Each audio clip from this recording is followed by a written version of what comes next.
Takole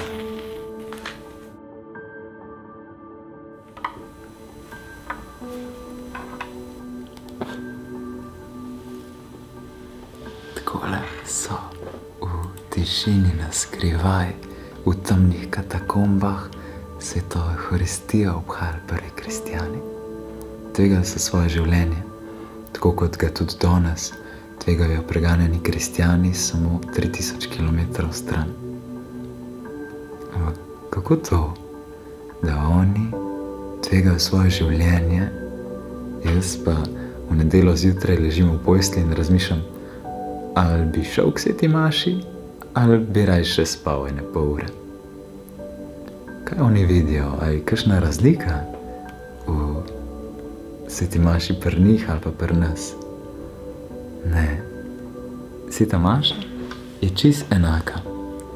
Enaka je danes in enaka je bila včeraj, enaka je bila prejšnji mesec, prejšnji let, 10 let nazaj, 100 let nazaj.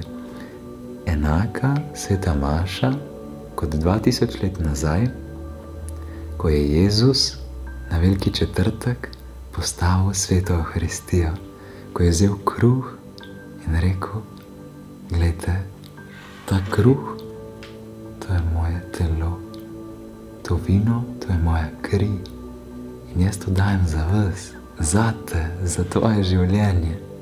Meni to, da grem lahko vsak dan k sveti maši, če le moram, pomeni vir moči, da lahko ljubim, ker me Jezus pri vsaki sveti maši uči, kaj pomeni resnična ljubezen. Rad bi delil to z vami. Jaz sem dolga leta imel ogromen problemov s pornografijo in sem v svoje življenje, v svoje srce spustil ogromno ene nečistosti. Ampak z veseljem povem, da sem na čudoviti poti ozdravljenja. In sveta Evharistija je pri tem najpomembnejša.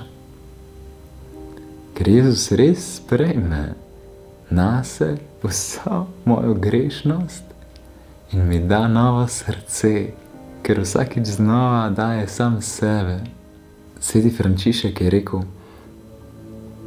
zato ne zadržujte ničesar zase, izlijte svoje srca pred njim, da bo lahko on, ki daje sebe vsega, sprejel tebe vsega. Te povabim, da si tudi zdaj med tednom vzameš čas, tisto 1 uro in greš k sveti maši. Sploh si misliti ne moreš, koliko se nas Jezus veseli vsakič, ko pridemo tja. In nam želim, da bi vedno bolj spoznavali, kakšnega veselja smo deležni.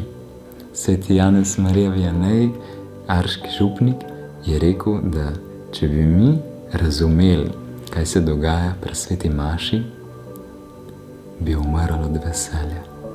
In to veselje, ki ga bomo nekoč v polnosti deležni, nam Jezus podarja pri vsaki sveti maši. S Bogom.